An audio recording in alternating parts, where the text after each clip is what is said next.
You are listening to the Horse Radio Network, part of the Equine Network family. With some of the kids that are like perfectionists, they think that it's supposed to come the first time. I said, well, when you were in kindergarten, you didn't know calculus. You have to take steps to get to that level. And you're going to make mistakes, and you have to challenge yourself in a lesson, and you have to dare be wrong sometimes. You know, if we're doing a line and I want you to do between like 5 and 6 strides, you know, go forward for 5, wait for 6, you might get it wrong. I mean, that's totally fine. That's part of the learning process. And that's also part of trying to find the right horse that can deal with that. But I'll put them in a lesson with other people, or they'll see me on a green horse or something, and I make mistakes. We all make mistakes. You watch Ludger Bierbaum, he makes mistakes. Laura Kraut, she'll miss. You know, no one is perfect, and you have to dare push yourself. Welcome to the Practical Horseman podcast, featuring conversations with respected riders, industry leaders, and horse care experts. The show is co-hosted by Practical Horseman editors, and our goal is to inform, educate, and inspire. I'm Julia Murphy, and this week's episode is with top trainer and international show jumper, Kama Godek. Kama has competed at some of the most prestigious venues in the world up to the CSI 5-star level, and has worked for the biggest and most respected equestrians in the world, including Katie Monahan-Prudhomme and Laura Kraut. It all began when Kama was a child and her family went on vacation to a dude ranch in Colorado. From then on out, Kama made her life horses and worked hard for every opportunity that came her way. In high school, she rode under Monahan-Prudhomme and then continued to ride in college on an IHSA team.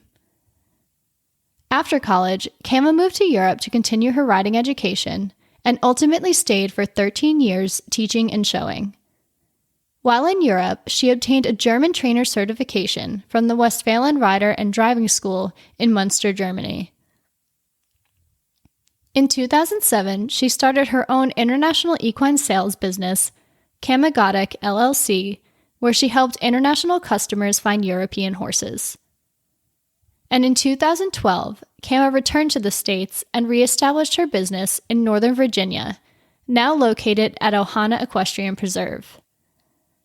Kama runs a full-service equitation, hunter, and jumper show stable that caters to riders who want to improve their competitive performance both nationally and internationally. Over the years, Kama has produced countless horses and riders from the local circuit all the way to the FEI level. Before we dive into the podcast with Kama, I'd like to thank the sponsor of this week's episode, Purina, and share their message. Your horse has unique feed needs, and Purina has you covered. From breeding and growing to senior horses, from performance horses to easy keepers, and everything in between, Purina has an extensive portfolio of research-backed options for your horse. There's no shortcut for quality nutrition. Cheaper isn't cheaper if it doesn't work. Put their research to the test. Find optimal nutrition at any level at your local Purina retailer or visit purinamills.com to learn more. Now, enjoy the episode with Kama. Diving in here with the first question, I just wanted to touch on your training philosophy because you have turned out not only some incredible horses, but also talent, riding talent over the years. So I would love to know what your training philosophy is. Well, the first thing when people come to me, I always ask them if they're riding because they want to have fun and just enjoy the horse, or they want to be competitive and move up the levels. Are they happy with the status quo where they are? They want to push themselves to see how far they can go in the sport. I think that's really important to know what someone's goals are. And I actually had one client 2 years ago or so come to me and I said, well, what are your like short-term and long-term goals? And she said, you're the first person that ever asked me that. I said, what? How can we get somewhere if we don't even know where you want to go? You know, if you're happy jumping in the adult jumpers or in the children's jumpers and you don't have the desire to move up the levels, then, you know, I need to know that. Or if you say, I want to be riding in young riders or go to Prix d'Estates or something, then we need to figure out and work backwards how we can get you to your goals and what horse you might come in with. And then it's just like learning how to drive a car, really.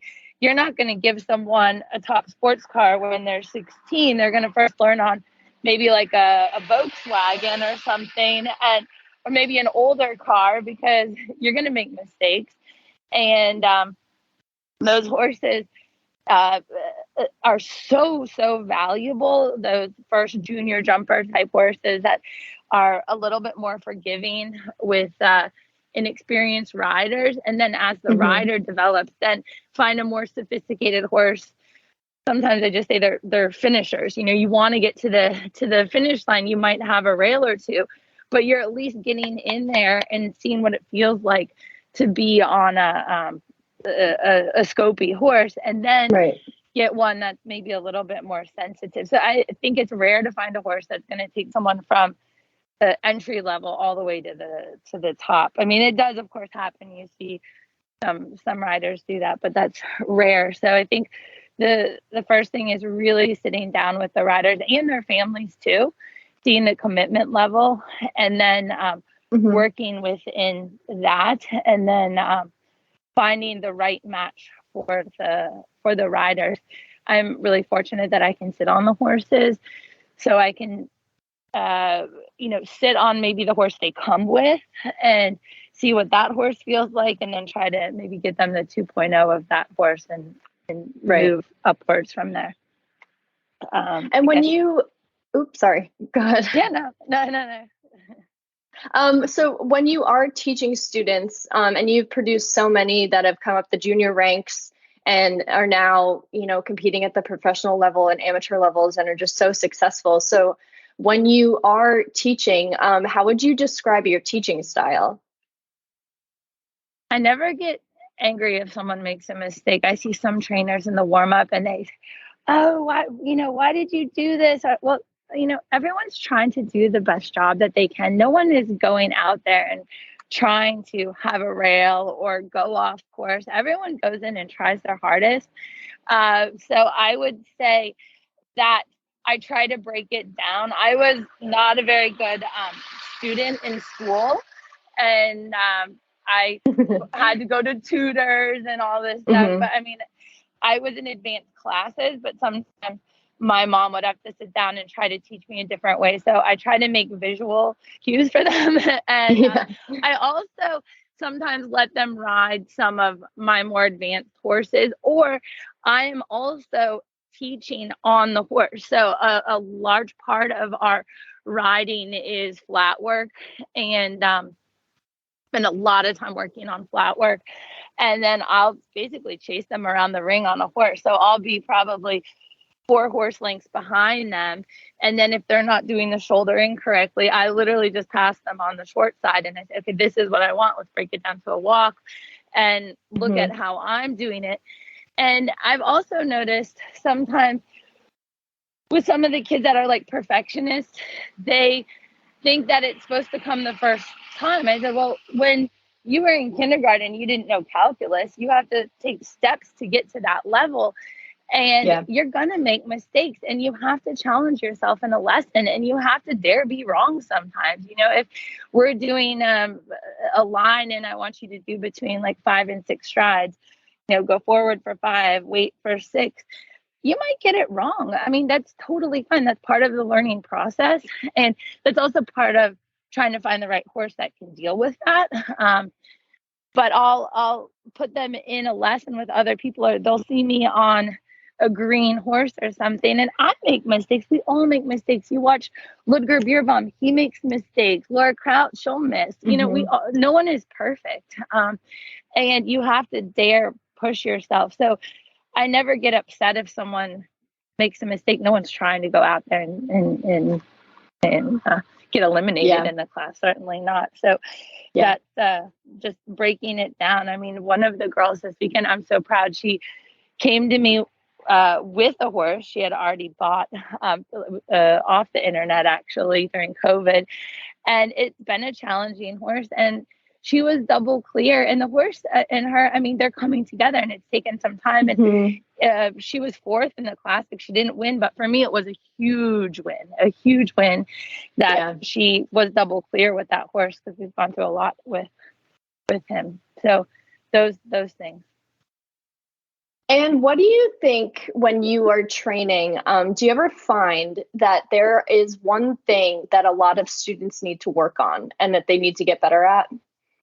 Yeah, they need to read more, do homework, read about very the sport. And I actually met a dressage woman last week, and I asked her for some help, the upper level dressage trainer. And she said, well, before I'll even teach you, I want you to take like 5 to 8 hours it takes to read through some of my philosophy. I said, oh, that's a good idea. Like, so so I would know her terms. And it's like, if you come to me and you don't know the difference between a half turn or a half turn in reverse, it takes me 15 minutes to explain it. And that's something you could read in a book as well and know those things before you can that's a figure. That's just that could be read. So just learning outside of the arena too. You can only encourage someone to do their own self-study, as that's all on the rider too. You can only push them so much. You try and try to be influential, but that's kind of on your own, and you can take it as far as you want. Yeah, just continuing that education outside the ring, and bringing it back, in your trainings, in your lessons with them, and applying it and learning it. I see what you mean. Right. That's very interesting. Right. I actually haven't heard that before from a trainer. So that's a very, very interesting thing to hear. I like that a lot. Yeah, I'll sometimes be looking on the internet. It's like 10 o'clock and I'm like, oh, shit, is it too late to send someone the link on this that I just saw that applied to what happened last week, either at a show or in training or something. And I'll forward it to like 3 or 4 people that I think it applies to, that we've been maybe talking about recently. And so I don't, like, randomly 6 o'clock in the morning, I wake up before my alarm and I'm looking on Instagram and there's some video of someone, working on straightness in their canter or something. Look at, this is what I was talking about. I think that's important that they do that on their own too. That's really cool. And again, with the training, either when you're riding or when you're teaching students and instructing them, is there a type of work or a type of exercise that you think is super important, and can you describe it? One particular exercise? Yeah, do you have maybe a favorite? I probably would say I ad-lib most of my lessons, just depending on the group that I might have. I have no problem teaching a pony kid at the same time I teach like someone doing the high junior jumpers, because we can make it just as challenging for that person jumping 140 as we can with the pony rider by turning the exercise a little bit differently. And I think I'm very fortunate to have worked for Katie Prudhomme when I was just out of college, and I watched her teach several different levels at the same time, and how she could kind of include anyone in a lesson, and it wasn't boring for anyone. I don't know if I do it as well as she does, but I feel like I don't have a problem kind of clumping 4 different levels together and making it challenging for all 4 people. I don't think there's one exercise. Yeah. No, I get it. You can make poles hard. I think the one thing that most of my riders say is the smaller the jumps are, the more challenging the exercise is going to be for the day. I mean, the flat work, they're all going, oh God, it's going to be so hard. It's going to be so hard. Little boxes that are 3 or 4 feet wide. The smaller the jumps, the more challenging normally the more precise I'm expecting them to be. Yeah, I agree with that myself. Even lessons, if we're doing cavalettis or ground poles, I think that the smaller the jumps, the more challenging the lesson can get. Yeah, and I also say, like, you've got to have respect on the pole work, and you can't miss to a pole or allow yourself. I mean, of course you can miss. We all miss to a pole. I mean, chocolate chip to a pole. The other day, actually, I wanted to jump one of my horses in one of the schooling rings in a little hunter ring. It's a horse I've jumped Grand Prix with.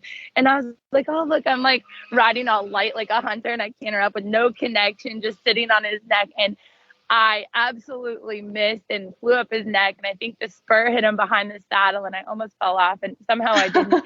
But I mean, it happened. I think, 2'6" jump. And I was like looking around like, who saw me? It's so but it happens to all of us. But of course, we're not trying to make a mistake. But I always say, treat that pole with the same respect you would as if it was a vertical or an offset or something. Really work on trying to have the right connection and the right canter so that you can adjust to the pole. So I want to get into your background a little bit more here, going way back to the beginning. How did you get interested in riding to begin with? Oh my gosh. Okay. So that was a long time ago. I think when I was little, my mom said I would go to like little pony rides. There was a place called Pet Farm, and they had turtles you could ride, and they had a little pony, and I would get on the pony, and then every time my mom would go to take me off, I would scream because I didn't want to get off the pony. So maybe that was the initial. But we went to a dude ranch. We went to a dude ranch in Colorado when I was 7. My family they were not horse people at all. And you could ride once a day. And then the second activity was like whitewater rafting or something like that. And from the first day I got on my horse, McTavish, I just wanted to ride him twice a day. And I said, no, I don't want to do that other activity. I don't want to go whitewater rafting. And my mom's like, well, you're missing out. I said, no, I want to ride the poor horse twice a day. So I rode him in the morning trail ride, and I rode him in the afternoon trail ride. And then I cried on the airplane home from Colorado because I wanted to be a cowgirl. And my parents, there's no Western in our area, but you can jump. I said, I don't want to jump. I want to be a cowgirl. But eventually I started riding, and I rode at a local riding barn called Tamarack. And ironically, this winter, one of the girls working for me, she's the great granddaughter of the people I originally took lessons with, and she's now helping us in Florida. So it's like kind of come full circle. The one girl has been with me for 7 years. I met her at Washington. They had barn night, and I was sitting there, for the interview session. And then I said, oh, I recognize the logo. And then they asked me to take pictures with me. And then 6 months later, the one girl said, oh, can I come for a lesson? And that's been 7, almost 8 years now. And she's in college still. So she came to me when she was 15, and she's been with me now for 7 years. And then she said, oh, the other girl, she wants to just see what it's like to be outside of a lesson program, because they own like 40, 50 horses. And I said, yeah, sure, come to Florida with us. So she's seen like a different aspect of the business, and her grandfather helped us ship some of the horses down. And so that's maybe that was my early start.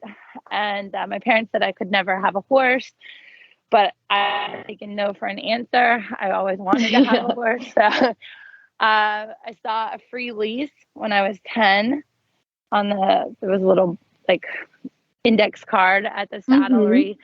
And then that free lease turned into, then eventually we did lease that pony. And then I somehow convinced my parents to buy a horse. Pony. And then my mom, being an animal lover, ended up buying a pony for my sister that didn't really know how to ride. That was another one we had tried, but wasn't for me. And then we ended up with probably 4 horses at one point. Then, oh wow, from 0 to 4, really quick. yeah, really quick. And then when I was in high school, I went to a George Morris clinic with my pony club instructor, and I was very, very fortunate. This doesn't happen often. She said, I can't do more for you for your riding. You need to go to someone more advanced. And I mean, when do you hear that? And how fortunate I was for her to say that to my parents. And she said, I just don't have the time, and you need to be with someone more advanced. And she drove me to the George Morris Clinic. And I was hoping afterwards he'd say, you could ride with me. And he said, well, Katie Prudent is right down the road. Why don't you give her a call? And so I ended up riding with her with my little thoroughbred. And then I was very fortunate. She gave me one of her horses that was owned by a good owner of hers, Adam Sanford. And it was the foal of one of her good working hunters called Centerfold. That was her horse. And then I had the foal of that when it was 5 turning 6. And I kept it in our backyard. And then took it to Devon in the fall. In the spring, and then it got sold after Devon doing the equitation. And then they gave me another horse, and then I went to college. And you could almost say I hardly rode in college. I did IHSA, and I loved doing the IHSA. That was like a nice kind of sorority type thing for me to do. Yeah. And then after college, I ended up going to work for Katie and Henri in France. And I stayed in Europe for 13 years and really enjoyed that time. And now I have 2 passports. And I really just came back to the U.S. more for family reasons than anything else. But I have the ability to go back and forth whenever I want. That's the very short. That's really cool. That's a very quick overview. Could you touch some more on your experience in Europe? Because I understand while you were over there, you got your trainer certification at the German riding school, and you did do quite a lot of riding over there. So could you touch on that a little bit more? Yeah, absolutely. So my dad always said, like, the more degrees you can get, the better. So, of course, I went to college and finished college and got a degree in business. I have my CDL truck driver's license. I can drive a big 18-wheeler. But my parents always said, my grandmother had her master's. It was like, just if you can get it, there's nothing wrong in learning more, whatever it is. Just try to be as knowledgeable as you can. Right. And especially if that's something I love, is the horses. And I lived very close to one of to Warendorf when I was in Germany, and Handorf. And Handorf is where they have one of the training certifications. So it was, relatively simple because I had already been teaching and riding. But it always helps. But even just small things like body language, learning how to project your voice, just things like that. And then having someone critique you on that, it is good feedback, because you might be saying the right thing. And Katie is such a fantastic trainer. I really learned a lot from my time there, watching her teach several different levels of riders. But it always helps to have the certification as well, I guess. When I first went over working for Katie, I was 20, and I was their flat rider. I thought I was going to be going over there as a groom. I didn't care. I just wanted to get to Europe, and I figured as long as I'm in the barn with international horses, I'd be able to see a lot.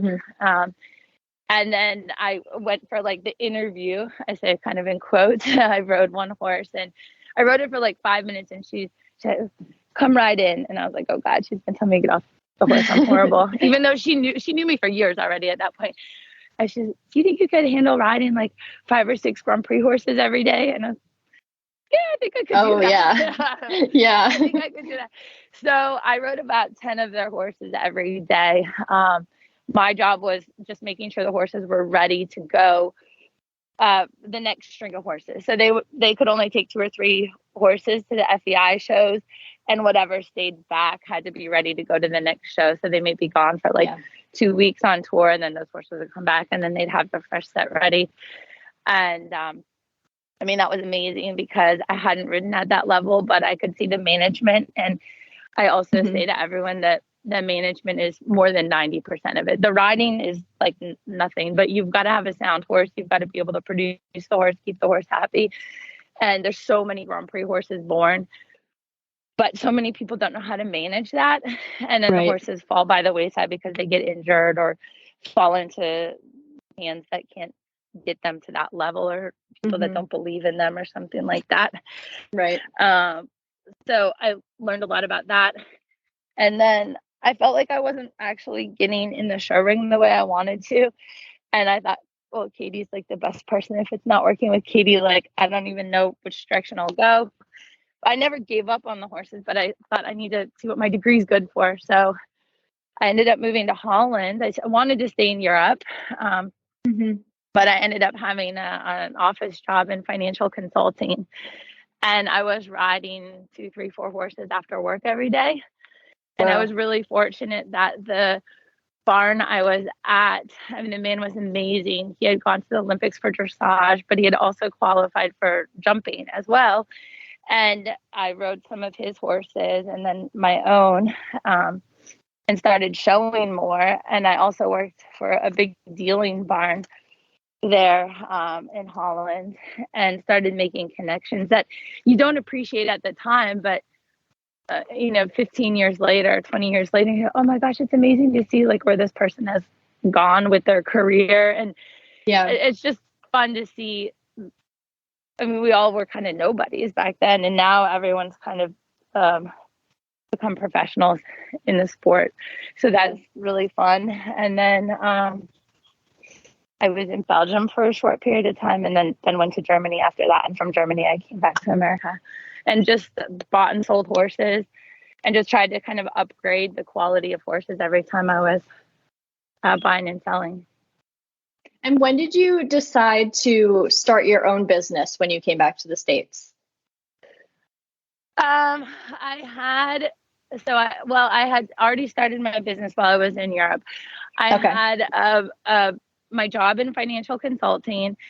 I had a mare that I was riding, and she was injured, and I got her pregnant, and she was in a field pregnant, and she fell in a canal, and there was pollution in the water, and it burned her skin like she was in a fire. And for me, this was like life-changing, of course, because I drove every day from Holland, like I was working in Amsterdam, to Ghent, which is one of the biggest animal clinics in Belgium. So I was driving to Belgium like every other day, and the horse wouldn't eat unless I was there giving her carrots. She would only eat when I went there. And I just couldn't make it there every day because I was still working. And at the same time, there was some stuff with my family. And I said, I think I just need to go back to the US for a couple months, maybe take a sabbatical from work, from my office job. And Laura Kraut had been helping me with a couple of horses, just taking some lessons when she had time and when I had time. And her sister, Mary Elizabeth, was like, oh, you can come help us for the winter. So I went back to the US. This was like 2006, 2007 winter. And I was working for them. That was when she had Miss Independence, and Cedric was just 8 turning 9.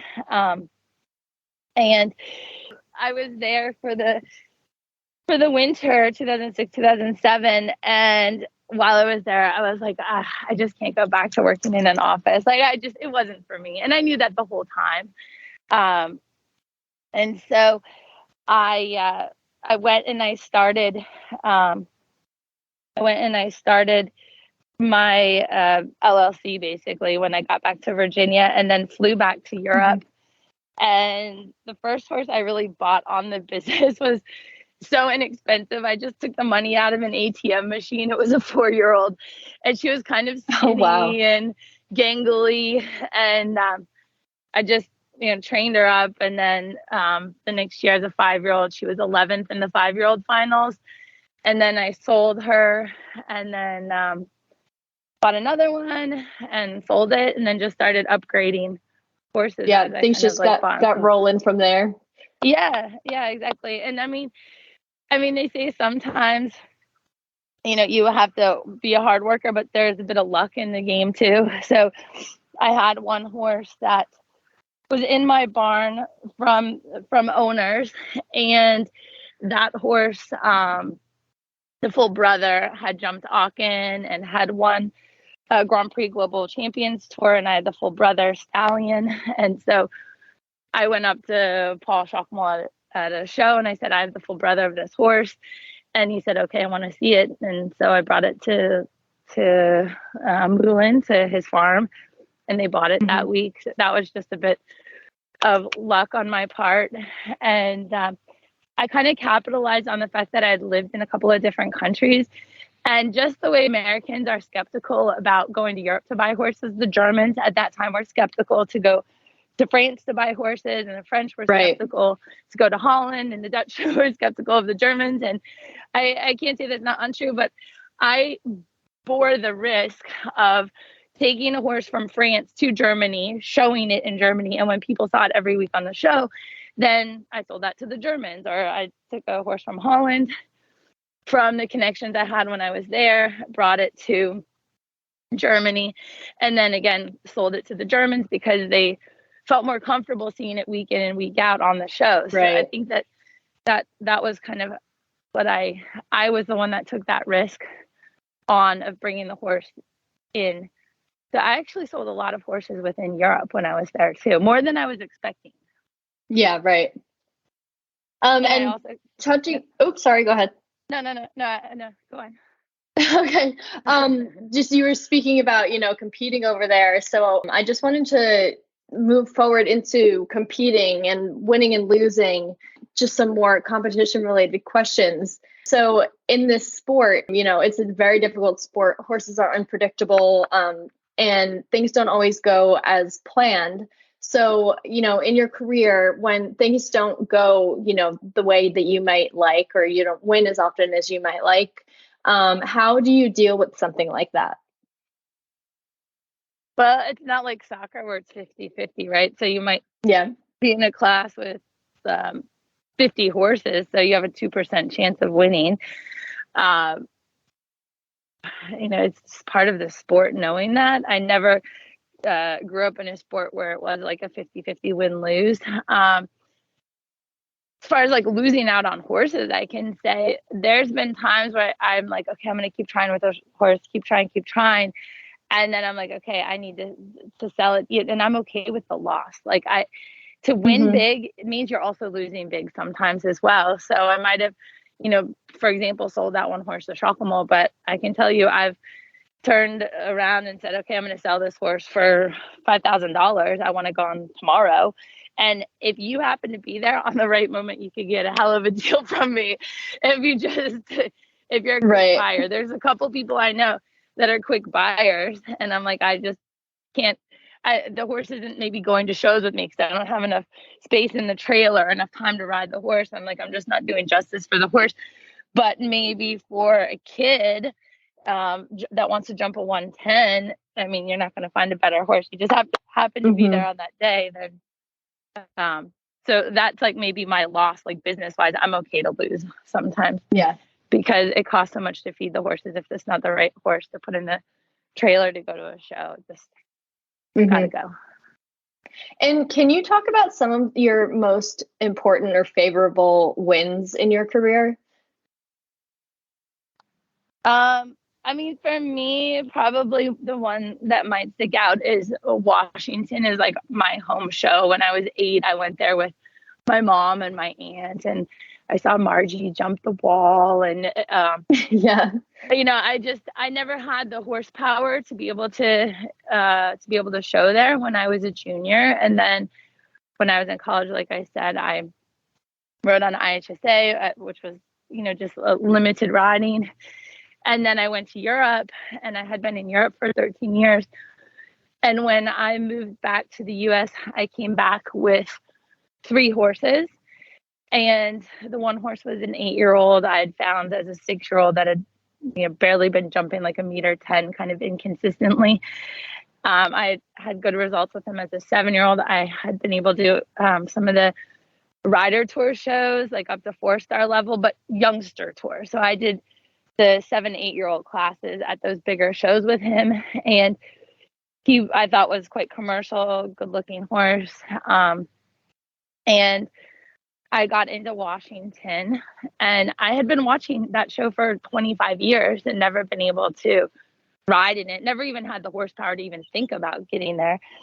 And then my first time at Washington, I did the FEI, and I thought, okay, I'll do the 2 speed classes. He's 8 years old. And then I went to the office and I said, what's your scratch policy if I enter the Grand Prix? It might be a bit lofty idea to do the Grand Prix with an 8-year-old, but like if I enter and I walk the course and it just going to be overwhelming, will I get my money back or am I going to have to pay? And they said, no, as long as you scratch before the class starts. And so I entered, and I was like, okay, we're going to play go. We're going to go through the motions like I'm going to do the class, and we'll, I'll walk the course and everything. I was like, you know what, I'm going to do it.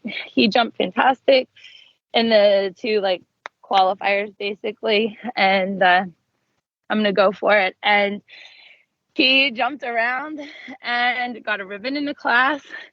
And for me, that was probably the moment that I think that, okay, I didn't win the class, but that was my home show that I always thought was amazing. It was downtown. Like friends of mine that I hadn't seen in years. I hadn't even officially really moved back. I still had horses in Europe. I still had an apartment in Europe, but it was like the first year that I had been back for a couple months at that point, kind of inconsistently back and forth. And to go in, and then I had worked for Laura Crowd, and I was ahead of her in the results. Margie was someone I also looked up to. I was ahead of her in the class results. I was like, oh my gosh. And on a horse that I owned 100% myself. I had found myself at a horse show. When I asked if the horse was for sale, the people were surprised I was even interested in the horse. And then the phone started ringing off the hook, like, you want to sell the horse. And like, this horse owes me nothing. It's like, that's my business card. Like, he's just a funny horse. And for me, that was the moment I was like, okay, like, he helped people notice me. Yeah, I mean, I can imagine how big of a moment that is in front of a home crowd and in a class with some riders that are looked up to not only by you, but by so many people. I mean, that must have been such a huge moment, and it must have just made you feel like, I did it, I got here. And like you said, you did it on your own horse that you found and you produced. So what a moment. Yeah. And I think that, there's been several more moments like that. And I hope that my career still is building. I feel like it's like, I still feel like the teeniest little fish in the pond, but that's good. I feel like there's still a lot of room for me to learn more and grow more. Do you ever take lessons yourself, or do you have any guidance from other trainers in, the professional circuit, say that, maybe when you're at a show, they'll give you some tips and tricks or just help you, in any sore spots you might have? Yeah, absolutely. I don't have like one person consistently that I go to like weekly or that helps me warm up or something, but I ask a lot of people for help. And sometimes, I will even say like, oh, I'll go for a lesson and bring a horse that I might think that the people might be interested in seeing also. And sometimes I've had some horses that I really believe in, but I'm like, maybe it's not the match for me. And I'll ask another rider if they'll maybe get on and give me some ideas. I really think that sometimes it's about the match. There's a lot of good horses, but sometimes the match isn't there. And it's not that I've given up on those horses at all by any means. I still believe in their quality, but maybe they're not the right ones for me. Talk to people about different bit ideas and dressage lessons, and I watch a lot in the warm up too. I'm watching what people are doing, and there's no stopping learning. Yeah, definitely. I think it's really encouraging to hear for our listeners that someone, a professional of your caliber, still takes those lessons and is looking for those tips from her not peers, and then also, other riders. And because like you said, learning never stops. So to hear that, like I said, someone of your professional standing is still looking to further her education is something that I think our listeners would really, really resonate with. 100%. And all the horses are different. And well, even listening to everyone in the barn too, the grooms have ideas. I mean, one of the girls, we had a horse that was getting hives, and we had medicated the horse like 3 times for hives, and it would go away for a little bit and come back. And then she was like, when we had the horse out in the field, just like hanging out, the hives went away. She said, do you think you could be allergic to the grain? I was like, well, let's try to stop it and just give them hay for a little bit. They went away. They're gone. Yeah. And she's 16 years old. But I was like, well, let's try it. That doesn't mean I'm willing to listen to everyone. Yeah. I was like, that's a good idea. I hadn't really put that together, and we didn't even have to pay for any allergy testing. Yeah. Yeah, I think and I'm like, when you're like, oh, someone of your caliber, I'm like, oh my God, I'm a nobody. I'm like, literally, like, I just feel like, I feel like there's so much more to grow in the sport. Okay, maybe I've jumped some Grand Prix, but like, there's so much more to learn. I feel like I need to learn so much more in the sport. Well, to top on that, I always like to ask this question, and I get a mix of answers. And because sometimes, like you just said, I'm saying you're this incredible rider of this incredible caliber, and you personally might not feel like that sometimes, but so many people, look at you and you're just this huge successful rider, which you are. So why do you think that you've been so successful in your career? I don't think I've been so successful in my career. I need to be more successful. I don't know. Why? Am I successful? I don't know. I feel like I could be more successful. I mean, I'm very fortunate to be able to pay my bills doing something that I love. So I guess it's success if I'm able to pay my bills doing something I love. I mean, I have so many more like goals and dreams and ideas to like grow, like things that would even scare me maybe to say out loud. But I mean, I still feel like I'm starting my career. Maybe that sounds weird. I don't know. No, not at all. Not at all. I've heard it before. I mean, I totally get it. What do you think? More, sorry. I have bigger aspirations than where I am right now, I guess. To say. Yeah. I mean, we started off this, podcast interview talking about how you sit down with your students and you ask them what their aspirations are. So in a way, you're doing that with yourself, Yep, exactly. Exactly. And what would you say is the hardest part of the sport for you? It could be anything from, emotionally, financially, mentally. People struggle with this sport in different ways. And I think that everybody does in some way or the other. So what would you say is the hardest part of the sport? People want to buy the winners. They don't want to buy the losers. Yeah. So when your horses are going good and you're having the most success, that's when the offers come in. And that's the moment you really don't want to sell them. But then I have to remind myself I would have a job in an office if I didn't sell those horses. Right. So that's hard because it's super heartbreaking. And you see that, you read that, someone sold their top horse just after they won the Grand Prix. And like, it's heartbreaking because, financially, like it has to happen to keep the sport going. Yeah. That's hard. I don't know. I mean, I accept the challenges in the sport. Yeah. I know financially it's hard. I'm happy that I've gotten to where I am, even though like I've had to work for it all. Like I didn't come from a family that bought me horses. I did it myself. But I accept that. I know that I'm not showing every horse every week because I have to budget which horses are showing when. I mean, obviously injuries, but I mean, that's part of it too, is just, planning that. What are the hardest parts? But I don't know.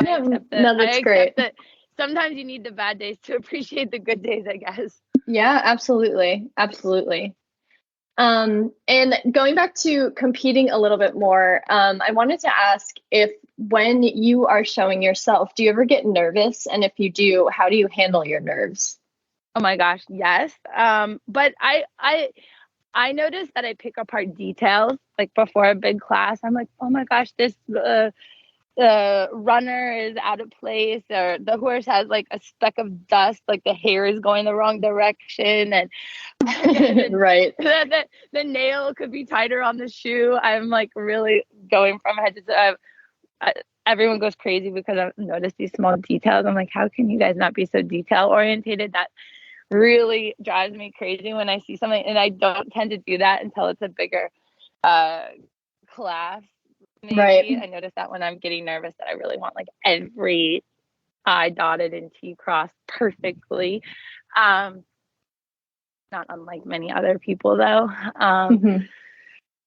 I wish there was more time in the day so that I could appreciate every horse. I think the one hard thing is that I know horses rise to the occasion when they think they're like the special horse, their first horse.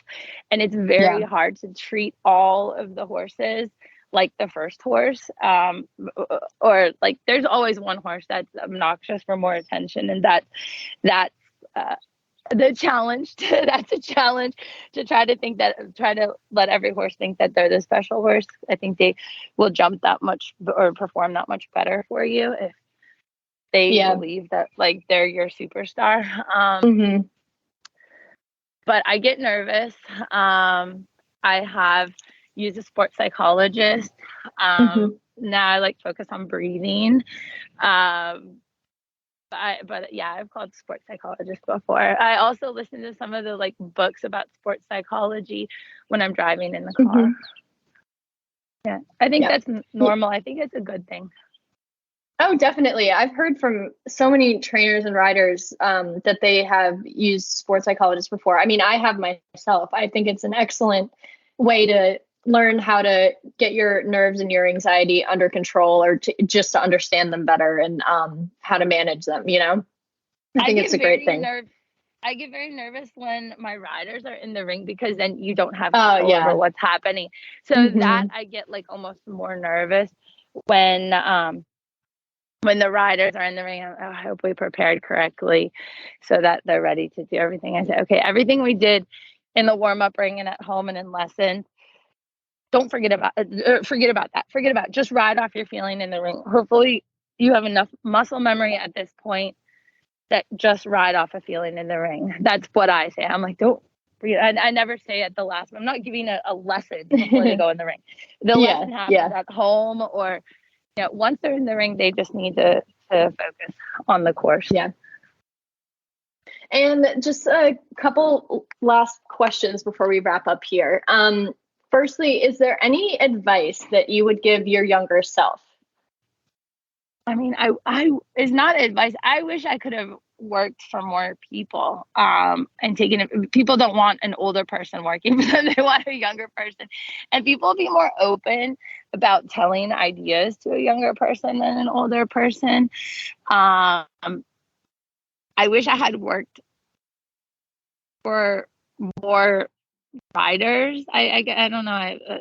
I would love to like go ride at Shockamole for a little bit or something, but I have my business where it is now, and I can't walk away from that. I mean, I had someone offer for me to be their private trainer in Wellington, and I said, I can't do that because I have too many horses on my own. I can't just like liquidate what I have right now. I have a lot of horses. I couldn't just fire sale them, nor it wouldn't make sense. So right now I'm kind of in that direction of having a lot of horses. So my goal is to have more horses and to have people, more riders riding for me, because I do enjoy watching riders ride my horses.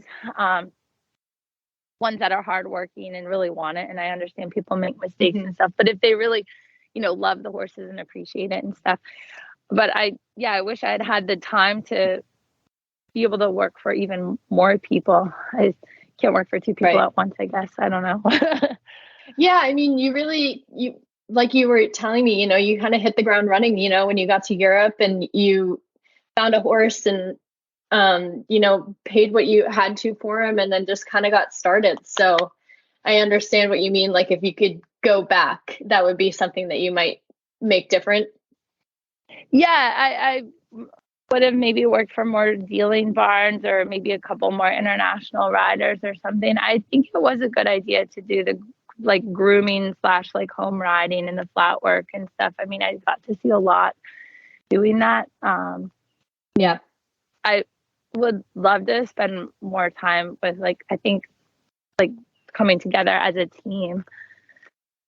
I think that there are enough people looking for horses and looking for training. I don't think I'm never worried about client stealing or something. I think that's ridiculous. I'm like, if someone wants to go, they can go somewhere else. And there's plenty of business to go around for everyone, I guess. I'm never worried about that. Yeah.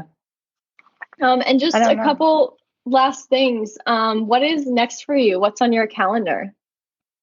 What's next? Well, we are in Ocala at WEC for the winter, and I have several new horses here. So just I have a good coming 8-year-old, good coming 9-year-old that I could start to jump bigger classes, which is kind of exciting. And kind of like far in the future, I started breeding a little bit. So we had very cool. one foal. Yeah, we had one foal last year. We're expecting 2 foals coming this spring.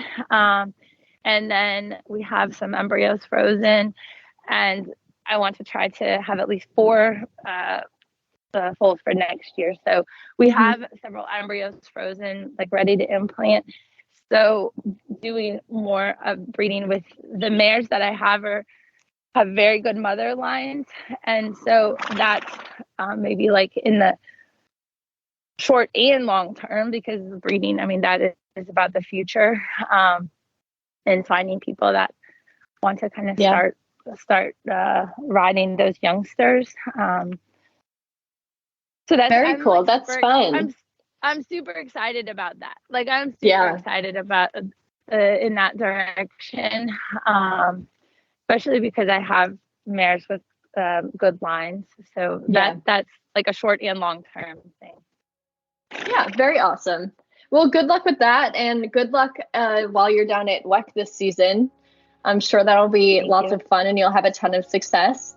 Thank you so much for giving me the opportunity to speak to you. Thanks for listening to this week's episode with Kama Godek, and a big thank you to the sponsor of this week's episode, Purina. Learn more at purinamills.com. You can subscribe to the Practical Horseman podcast on Apple Podcast, Spotify, Stitcher, or wherever you listen. While you're there, please rate and review the show. Also, tune into our mini-sode series, the FOD Pod, where you'll hear audio lessons from our favorite Practical Horseman On-Demand clips. At Practical Horseman On Demand, you can enjoy hundreds of how-to videos and get insider access to exclusive interviews and lectures, slow-motion demonstrations, and step-by-step tutorials taught by top-level pros in the hunter, jumper, equitation, and eventing disciplines. When you tune into the FOD Pod, listen closely for a promo code for 15% off your Practical Horseman On Demand subscription. Thanks again for listening to this week's episode. I'm Julia Murphy, and you've been listening to the Practical Horseman Podcast.